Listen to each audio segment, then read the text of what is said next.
제 가족과 저는 항상 매우 회의적이었습니다. 우리는 초자연적인 것을 믿지 않았고, 그래서 오늘날까지도 그날 있었던 일을 설명할 수 없습니다. 저는 주방으로 내려갔습니다. 그곳에는 제 동생이 있었습니다. 물 한 잔을 들고 약간 호기심에 차서 물었습니다. 너 귀신 믿어? 그는 고개를 저으며 부정했습니다. 그런데 곧이어 자신이 생각하기에 약간 초자연적인 것 같은 이야기를 하나 들려주었습니다. 그 말을 듣고 저는 조금 신경이 쓰였습니다. 그래서 다시 그를 쳐다보며 물었습니다. 너 내가 학교에서 돌아왔을 때 날 놀래켜 본 적 있어? 그는 아니라고 대답했습니다. 방으로 곧장 들어가 침대에 누워 이어폰을 끼고 유튜브 영상을 보고 있었습니다. 평온했죠. 그런데 엄마가 저를 부르셨습니다. 엄마는 동생이 친구 집에 놀러 갈 거라고, 그리고 엄마랑 아빠는 늦게까지 일하실 거라고 말씀하셨습니다. 그러니까 저 혼자 집에 남게 된 거죠. 그 당시 저는 혼자 있을 때 꽤 조용한 편이었습니다. 집에 누군가 숨어 있을지도 모른다는 막연한 두려움 때문에 말이죠. 그래서 최대한 조용히 행동했습니다. 그게 저를 보호해 줄 거라고 생각했던 겁니다. 그런데 그날 오후 제 두려움이 단순히 상상에 불과한 것인지 의심하게 만든 일이 있었습니다. 저는 동생이 친구 집에 가려고 나가는 중이라고 생각했습니다. 그래서 병이 물을 내리고 일어나 손을 씻으려고 했는데 집안이 완전히 고요하다는 것을 느꼈습니다. 하지만 알잖아요. 뭔가 이상하다고 느낄 때가 있잖아요. 마치 누군가 저를 지켜보고 있는 것 같은 느낌이 들었습니다. 수도꼭지를 잠그고 화장실 문으로 가서 잠갔습니다. 두려움 때문에 속이 뒤집히는 것 같았지만 스스로 그냥 제 상상일 뿐이라고 설득하려고 했습니다. 그럼에도 불구하고 저는 그 자리에 멈춰 서서 무언가 소리를 듣기를 기다렸습니다. 그 느낌이 사실인지 아니면 단순히 착각인지 확인하려고 말이죠. 발소리가 화장실 문 바로 앞에서 멈췄을 때 저는 창문 쪽으로 몸을 날렸습니다. 뭔가가 들어오면 뛰어내릴 생각이었죠. 저는 겨우 중학교 1학년생에 불과했고 누구와 맞설 힘도 없었으니까요. 손으로 입을 막고 숨소리를 죽이려고 애썼습니다. 기다렸습니다. 그리고 발소리가 멀어지며 계단을 내려가는 소리가 들렸습니다. 계단 중간쯤에서 무언가 무거운 것이 플랫폼에 부딪히는 큰 소리가 났습니다. 이어 계단 끝에서 또 한 번 소리가 났습니다. 그리고 고요. 잠시 동안 이제 안전하다고 생각했습니다. 하지만 갑자기 현관문 알람이 울렸습니다. 결국 저는 방으로 기어들어가 부모님께 전화를 걸어보려고 했습니다. 아무도 받지 않았습니다. 부모님이 집에 돌아오실 때까지 방문 손잡이를 붙들고 버텼습니다. 제 방에는 문 잠금 장치가 없었기 때문입니다. 부모님이 집에 돌아오셨을 때 저는 모든 것을 말씀드렸습니다. 부모님은 믿지 않으셨습니다. 동생도 믿지 않았습니다. 하지만 제가 자세히 설명하자 동생의 표정이 변하는 것을 보았습니다. 그는 가끔 자기 방에 있는 다락방에서 이상한 소리를 듣는다고 말했습니다. 그날을 저는 아직도 잊을 수 없습니다. 동생도 그날 있었던 일을 설명할 수 없습니다. 속이 싸늘해졌습니다. 그날은 이미 이상한 일이 너무 많았습니다. 방금 있었던 일을 무시하고 그냥 밤을 보내기로 마음먹었습니다. 얼굴을 씻고 간단히 먹을 것을 챙긴 뒤 빨래를 돌렸습니다. 나중에 샤워를 하며 그 이상한 이웃을 잊고 싶었습니다. 샤워를 하던 중 등골이 오싹한 일이 일어났습니다. 이상한 소리가 들린 겁니다. 낮고 희미한 신음소리가 아파트 안 어딘가에서 나는 것 같았습니다. 처음에는 착각일 거라고 생각했습니다. 오래된 벽에서 나는 소리일 수도 있고 아니면 밖에서 들리는 소리일지도 모른다고 여겼습니다. 하지만 그런 소리가 아니었습니다. 결국 몸을 숙여 구멍 안을 들여다보기로 했습니다. 그것은 내 생애 최악의 선택이었습니다. 눈을 구멍에 가까이 대는 순간 나는 무언가를 보고 뒤로 넘어졌습니다. 몸이 떨렸습니다. 구멍 속에서 누군가의 눈이 나를 보고 있었습니다. 그 순간 주변 모든 것이 사라진 듯 했습니다. 심장은 터질 것처럼 뛰었고 머릿속에 떠오르는 유일한 생각은 누군가 나를 엿보고 있다는 것이었습니다. 몇 초 동안 정신을 못 차리다가 상황이 이해되기 시작했습니다. 그 벽은 내 방과 그 이상한 이웃의 아파트를 나누는 벽이었습니다. 이것이 우연일 리 없었습니다. 엄마가 전화를 받자마자 나는 거의 알아듣기 힘들 정도로 말을 더듬으며 상황을 설명했습니다. 엄마가 뭔가 방법을 알길 바랐습니다. 나는 아무 생각도 할 수 없었으니까요. 전화를 끊고 거실로 가서 소파에 앉아 마음을 가라앉히려 애썼습니다. 현관문을 바라보니 문이 잠겨 있어도 전혀 안전하다는 느낌이 들지 않았습니다. 누군가가 나를 지켜보고 있다는 느낌은 사라지지 않았습니다. 엄마가 도착하기를 기다리며 만약 내가 그 구멍들을 발견하지 못했다면 어떤 일이 벌어졌을까 상상하기 시작했습니다. 그리고 가장 무서운 건 아파트 어딘가에 아직 내가 모르는 또 다른 구멍이 있을지도 모른다는 생각이었습니다. 머리가 복잡했지만 엄마가 말한 대로 했습니다. 경찰에 전화를 걸었고 긴장한 나머지 상황을 설명하기도 힘들었습니다. 놀랍게도 경찰은 5분도 차에 되지 않아 도착했습니다. 경찰이 단호하게 문을 두드리자 여전히 복도에 있던 그 이웃은 달아났고 결국 붙잡혔습니다. 엄마는 약 30분 후에 도착했습니다. 그녀는 걱정과 분노가 섞인 얼굴로 경찰에게 달려가 그 남자를 스토킹, 사생활 침해, 그리고 범죄적 행동으로 고소했습니다. 아파트 관리 측도 조치를 취했습니다. 그 이웃은 쫓겨났을 뿐만 아니라 벽에 뚫은 구멍들을 수리하는 비용을 모두 배상해야 했습니다. 할은 먼저 출발해 완벽한 장소를 찾겠다고 했고 우리는 약 3시간 뒤에 도착했습니다. 할은 일반적인 캠핑장을 좋아하지 않았습니다. 그는 사람들이 많은 곳에서는 진짜 경험을 할 수 없다고 늘 말했죠. 그래서 우리를 아무도 없는 외딴 흙길로 데려갔습니다. 숲속의 좁은 길을 몇 분 동안 운전한 뒤 그는 완벽한 장소를 찾아냈습니다. 너무 조용하고 은밀한 장소라 제가 그곳이 캠핑지라는 사실을 알아차리지도 못했어요. 차에서 내리자 할은 트렁크에서 짐을 내리며 신나서 말했습니다. 그는 온갖 준비물을 가져왔더군요. 텐트, 침낭, 음식, 우리가 일을 하고 있을 때 해가 서서히 지고 숲의 고요함이 우리를 둘러쌌습니다. 그곳의 정적은 무섭기도 하고 동시에 매혹적이기도 했습니다. 그 밤이 우리에게 얼마나 많은 놀라움을 안겨줄지 그땐 전혀 몰랐죠. 밤은 우리가 예상한 것보다 더 빨리 찾아왔지만 다행히 할은 이미 불을 지필 만큼 충분한 장작을 모아놓았습니다. 텐트도 다 치워져 있었고 우리는 불 주위에 앉아 옛날 이야기를 하며 시간을 보냈습니다. 마야는 처음에는 그 이야기를 듣고 있었지만 아마도 자신이 그 기억의 일부가 아니라는 생각에 지루해졌을 거예요. 곧 그녀는 잘 자 라고 말하고 텐트로 들어갔습니다. 하지만 뭔가 이상했습니다. 발자국 소리가 커지고 우리 캠프를 돌아다니기 시작했습니다. 그것은 사슴이 아니었고 분명히 곰도 아니었습니다. 갑자기 이상한 소리가 들렸습니다. 클릭 소리와 함께 낮은 으르렁거림이 섞인 듯한 소리였습니다. 등골에 소름이 돋았습니다. 저는 속삭였습니다. 그게 늑대야?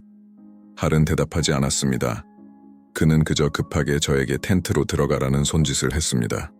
저는 최대한 빨리 텐트 안으로 들어갔지만 긴장이 풀리지 않았습니다. 클릭 소리가 점점 가까워졌습니다. 그것은 제가 전에 들어본 적이 없는 소리였습니다. 어떻게든 할은 우리를 차로 이끌어 돌아왔습니다. 우리는 서둘러 각자 자리에 앉았습니다. 할은 엔진을 켜고 속도를 높였지만 그 좁은 흙길은 결국 막다른 길로 이어졌습니다. 불 꺼. 제발, 이렇게 하면 그게 우리를 못 볼 거야. 할은 고개를 저었습니다. 나무에 부딪히지 않으려면 불이 필요해. 할은 차를 돌리려고 애썼고 우리는 모두 침묵을 지켰습니다. 엔진 소리와 우리의 심장 박동만이 들렸습니다. 저는 뒷좌석에 앉아 주변의 어둠 속에서 그 괴물을 다시 보지 않기를 기도했습니다. 결국 할은 차를 돌리고 속도를 내어 그곳을 떠났습니다. 그 말에 조금은 마음이 놓였습니다. 저는 그 주제를 끝내려던 참이었지만 그가 말을 이어갔습니다. 아, 한 번은 너가 컴퓨터 하고 있을 때 네르프 총알을 던진 적은 있었어. 그 순간 그가 그런 말을 하지 않았으면 좋겠다고 생각했습니다. 왜냐하면 제가 예전에 겪었던 일은 네르프 장난감과는 전혀 관련이 없었기 때문입니다. 저는 그 장난감 총알을 기억합니다. 하지만 제가 중학교 1학년 때 겪었던 일은 훨씬 더 이상한 일이었습니다. 그래서 저는 그에게 그때 있었던 일을 이야기하기로 했습니다. 그때는 새해 초였고 방금 학교에서 돌아온 참이었습니다. 보던 영상을 멈추고 화장실에 갔습니다. 우리 집 구조가 조금 이상합니다. 무슨 일이 있었는지 이해시키려면 기본적인 구조를 설명해야 할 것 같네요. 화장실 문을 마주보고 서 있을 때 문을 열고 왼쪽으로 돌면 복도 끝에 제 동생 방이 보입니다. 오른쪽으로 돌면 계단이 나오는데 계단 중간에는 플랫폼이 있고 그 아래로 내려가면 현관으로 이어집니다. 아, 그리고 저희 집에는 문이나 창문이 열리면 알람이 울리는 시스템이 있었습니다. 어쨌든 저는 화장실에서 막 병이 물을 내리려는 순간 동생 방에서 쿵 하는 큰 소리가 들렸습니다. 그 순간 휴대폰이 없어서 동생에게 메시지를 보낼 수도 없었습니다. 집 전화기를 사용할 수도 있었지만 다이얼을 돌리는 소리가 너무 커서 괜히 주의를 끌고 싶지 않았습니다. 바로 그때 들렸습니다. 목소리. 동생 방에서 들려왔습니다. 하지만 그건 동생의 목소리가 아니었습니다. 아버지일 리도 없었죠. 그 목소리는 낮고 거칠었으며 제가 이해할 수 없는 무언가를 속삭이는 것 같았습니다. 소름이 돋았습니다. 곧이어 발소리가 들렸습니다. 천천히 동생 방에서 나오는 소리가 화장실 쪽으로 점점 가까워졌습니다. 심장이 미친 듯이 뛰기 시작했습니다. 누군가 집을 나갔다는 신호였습니다. 몇 초 동안 기다린 후 저는 화장실 문 앞으로 갔습니다. 손을 문 손잡이에 얹고 어떻게 해야 할지 고민했습니다. 문 옆 바닥에는 빨래 투입구가 있었는데 그것은 바로 지하실로 이어졌습니다. 그 순간 거기서 폭력적인 소리가 들렸습니다. 마치 누군가 작은 투입구 문을 빗자루 같은 걸로 열려고 하는 것 같았습니다. 저는 얼어붙은 채로 그 문이 진동하는 것을 바라보고 있었습니다. 하지만 몇 분이 지나자 모든 것이 멈췄습니다. 저는 그 자리에서 한참 동안 조용히 있었습니다. 시간이 멈춘 것처럼 느껴졌습니다. 솔직히 말하자면 저는 그 일을 더 이상 깊게 생각하고 싶지도 않습니다. 그가 내게 오늘 밤 엄마가 집에 없냐고 물었을 때 나는 깜짝 놀랐습니다. 별다른 생각 없이 고개를 끄덕이며 네 라고 대답했습니다. 그는 더 이상 아무 말도 하지 않았습니다. 그저 텅 빈 듯 불안한 눈빛으로 나를 쳐다보며 천천히 고개를 끄덕일 뿐이었습니다. 마치 자신의 마음속에서 무언가를 확신하는 듯 보였습니다. 그 모습이 나를 불편하게 만들었지만 애써 내색하지 않으려고 했습니다. 나는 아파트 안으로 들어가 문을 세게 닫고 잠시 그 자리에 서 있었습니다. 그 소리는 마치 누군가 가까운 곳에서 나는 것처럼 나를 불안하게 만들었습니다. 나는 바로 샤워를 멈췄습니다. 수건을 집어들고 욕실에 있던 옷을 급히 입었습니다. 심장이 미친 듯이 뛰었습니다. 조용히 방으로 걸어가며 주위를 살폈습니다. 무언가 이상한 점이 있는지 확인하려 했지만 방은 텅 빈 것처럼 보였습니다. 그냥 내 상상일 거야 라고 스스로를 설득하려는 순간 어떤 것이 눈에 들어왔습니다. 침대 근처 벽에 작은 구멍이 있었습니다. 그 구멍은 전에 없었던 게 분명했습니다. 나는 몇 초간 멍하니 그 구멍을 바라보며 그것이 무엇인지 이해하려 애썼습니다. 몸이 떨렸지만 나는 확인해야만 한다고 생각했습니다. 욕실로 달려가 벽을 손으로 더듬기 시작했습니다. 그리고 발견했습니다. 샤워기 근처에 또 다른 구멍이 숨겨져 있었습니다.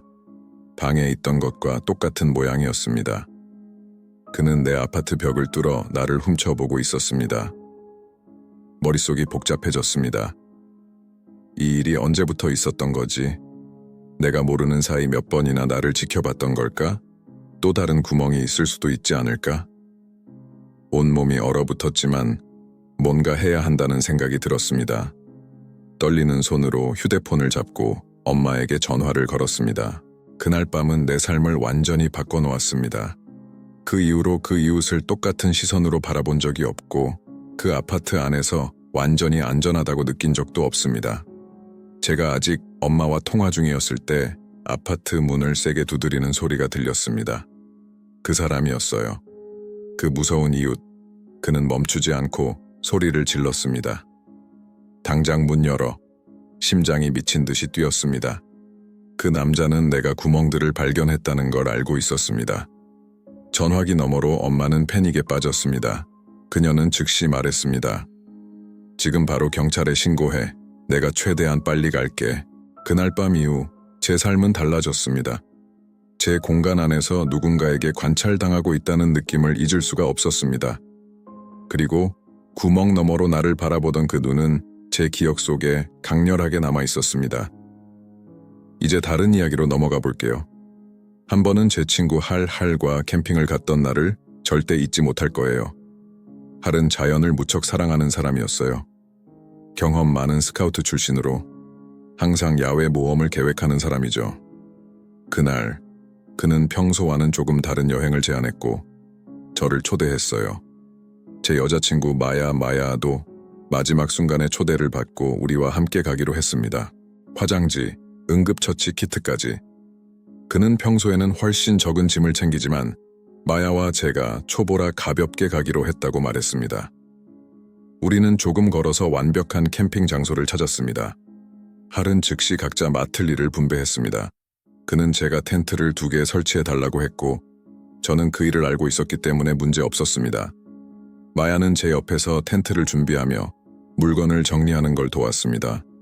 할은 나뭇가지를 모으러 갔고 시간이 날 때마다 마른 가지를 몇 개씩 들고 돌아왔습니다. 그는 무엇을 해야 할지 정확히 아는 것 같았고 그의 자신감 넘치는 모습은 우리에게도 믿음을 주었습니다. 할과 저는 남아 목소리를 낮춰 대화를 이어갔습니다. 불빛이 우리 주변의 나무들을 비추고 있었고 분위기는 고요했습니다. 저는 마지막 맥주를 마시고 여행의 피로가 몰려왔을 때 할이 저를 끊었습니다. 쉿, 이 소리 들어봐. 처음엔 아무 소리도 들리지 않았지만 점점 더 뚜렷하게 들리기 시작했습니다. 불빛이 닿지 않는 곳에서 발자국 소리가 들렸습니다.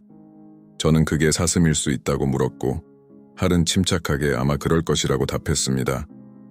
저는 조금 긴장한 차에 농담을 했습니다. 그럼 곰일 수도 있잖아. 곰은 절대 불 옆까지 다가오지 않아. 그리고 최악의 순간이 다가왔습니다. 불빛에 비친 제 텐트 천 위에서 그림자가 움직였습니다.